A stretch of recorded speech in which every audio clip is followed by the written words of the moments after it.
Cześć, z tej strony Kasia. Cześć, z tej strony Alicja. Znamy się od ponad 20 lat, ale czujemy, że spotkałyśmy się na nowo, Z naszych rozmów narodził się podcast Rozmowy z duszą. w którym rozmawia dusza z duszą. O duszy dla duszy.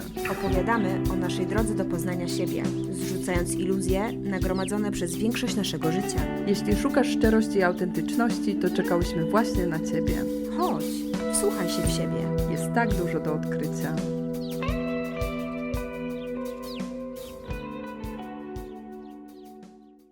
Cześć piękna duszo. Hej, hej. Siadamy do kolejnego odcinka naszego podcastu. Były opowieści z głębi duszy, a teraz co? Część druga, Kasia?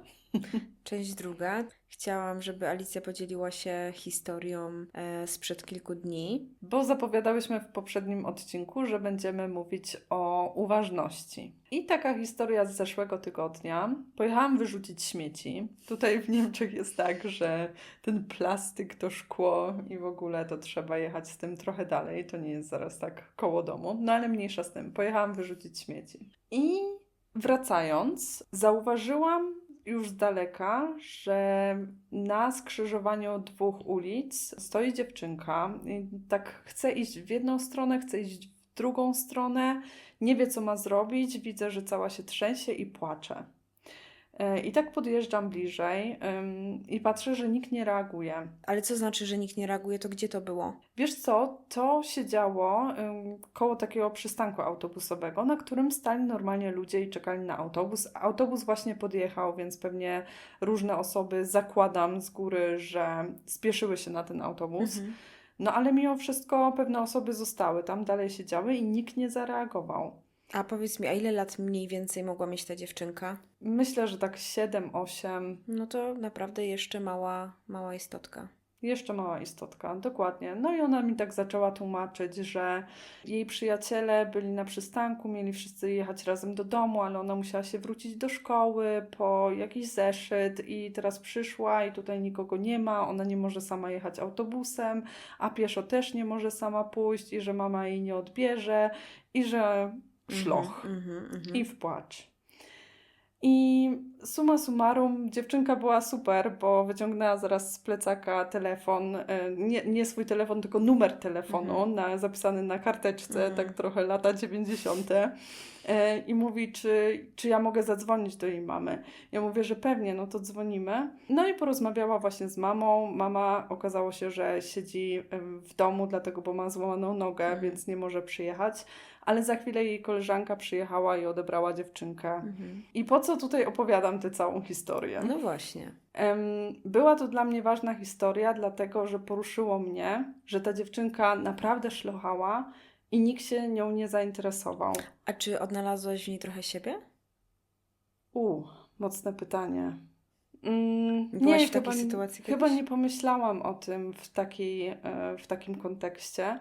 Natomiast pierwsze, co sobie pomyślałam, to właśnie byłam zła, że nikt inny się nie zatrzymał. Ale potem pomyślałam, no ale nie bez powodu jesteś w tym miejscu, w tej sytuacji. No, to widocznie ty miałaś być tą osobą, która się zatrzyma i udzieli pomocy. Dokładnie, więc nic nie dzieje się bez przyczyny. I to był dla mnie taki test wszechświata, bo ja kiedyś też przechodziłam obok wielu osób, gdzie pomyślałam sobie, dobra, nie jestem na tyle kompetentną osobą, żeby komuś pomóc, żeby komuś udzielić pomocy, albo inni ludzie zrobią to lepiej i zapytają lepiej, bo na przykład, nie wiem, byłam w Hiszpanii i pomyślałam sobie, dobra, nawet nie potrafię języka, żeby spytać, czy ktoś potrzebuje pomocy. I tak myślę, no nie, no ktoś inny to zrobi. A okazało się, że wystarczy po prostu zapytać i czasami na migi się można porozumieć, a znaczy to tak wiele. I może komuś uratować życie, dzień, może naprawdę pomóc. I też pomyślałam sobie o tym w takim kontekście, że tylu ludzi chodzi do psychoterapeuty na terapię, żeby leczyć traumy z dzieciństwa, a ta sytuacja mogła być traumą właśnie dla tej dziewczynki. Mogła sprawić, że wykształciłyby się w niej takie negatywne przekonania. Ja płaczę, a nikogo to nie interesuje. Ja pokazuję uczucia, a inni są obojętni. I właśnie pomyślałam, jak ważna jest uważność, jak ważna jest Mm, uważność mhm. w takich sytuacjach. I jak bardzo chciałabym żyć w świecie, w którym nie przechodzimy obok drugiego człowieka obojętnie. I sama się tego musiałam nauczyć, że warto po prostu spytać, warto nie odwracać wzroku i nie zakładać, że ktoś inny pomoże, tylko po prostu być dla tej drugiej osoby, wykazać się właśnie tą uważnością i może to wystarczy. No, ale można też jechać samochodem, zostawić na światłach, na awaryjnych, po prostu na środku drogi i pójść udzielić pomocy, tak jak ty to właśnie zrobiłaś. Czyli tutaj nie dość, że wyjście no ze strefy komfortu, tak? Bo mogli się tam strąbić. Ty jednak priorytety postawiłaś inaczej i to się chwali.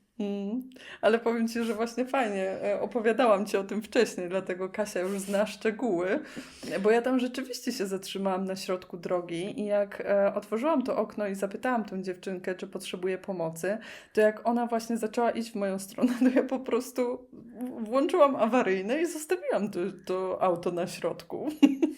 I potem z tej perspektywy dzisiejszej myślę, że to w ogóle było takie absurdalne. Może ja, bo oczywiście potem przeparkowałam to auto.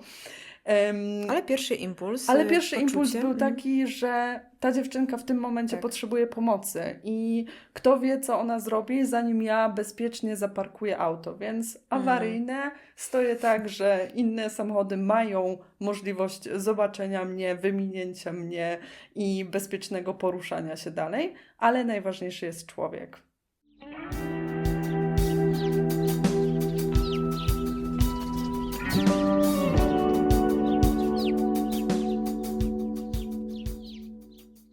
To może wróćmy jeszcze na chwilkę do tych niewspierających przekonań, bo przypomniała mi się też historia, która może jest niewinna, ale może odbić się na właśnie dziecku, na jego postrzeganiu siebie.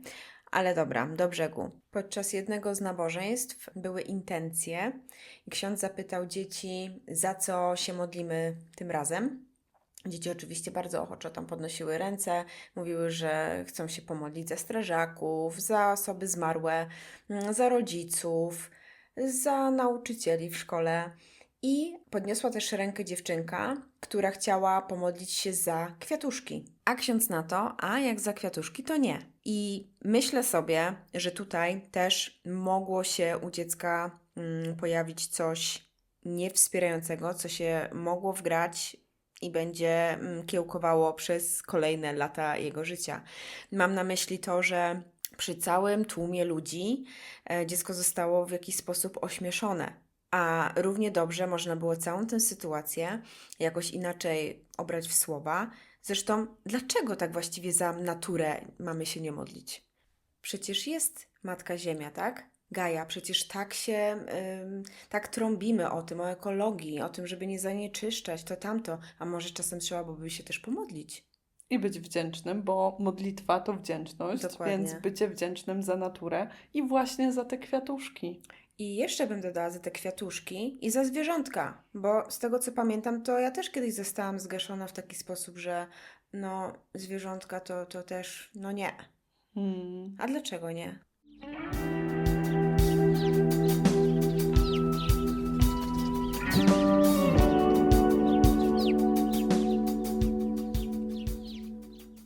Ktoś może powiedzieć, że my sobie tutaj gdybamy, ale po prostu wiemy już, jak to mniej więcej wygląda i że przez takie sytuacje mogą pojawić się te niewspierające przekonania, które będą rzutować na nasze dorosłe życie. I to wcale, tak jak mówisz, nie jest gdybanie, bo ja tego doświadczam na sesjach radykalnego wybaczania, w których ktoś mówi, wiesz co, przypominam sobie taką sytuację, miałam 7 albo 8 lat i wiesz co, to chyba nie jest ważne, ale opowiem. I potem nagle takie bum, tam jest dokładnie ta sytuacja, w której narodziło się to niewspierające przekonanie, które ta osoba niesie przez całe życie, a w ogóle nie zdawała sobie z tego sprawy. Bo może miała wgrane przekonanie, że to, co myśli i czuje, nie jest ważne i potrzebowała kogoś, kto wyciągnie tą pomocną dłoń, kto zada to konkretne pytanie i po prostu wydobędzie na powierzchnię to, co w sobie skrywa. Piękne.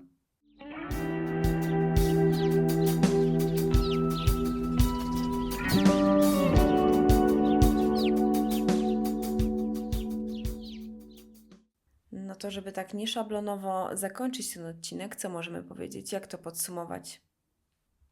Ja chciałam w podsumowaniu powiedzieć, że jestem dumna z tej dziewczynki, która powiedziała, że ona chce się modlić za kwiatuszki, bo my potrzebujemy takich osób kreatywnych, które myślą nieszablonowo i potrzebujemy więcej tej uważności i kwestionowania i nie odrzucania czyichś pomysłów od razu, bo fajnie by było, gdyby reakcją na takie nieszablonowe myślenie było: hej, a może to ma sens? Taka ciekawość drugiego człowieka i jego punktu widzenia. A nie od razu gaszenie, tak? A nie od razu nie, bo przecież jedyne, co jest pewne, to zmiana i ta zmiana cały czas jest i my możemy mieć co chwilę nowe poglądy, te nowe przekonania, to nowe spojrzenie na świat. I tego Ci, piękna duszo, życzymy. Dużo uważności i dużo odwagi do bycia sobą. Do usłyszenia w kolejnym odcinku. Cześć! Pa!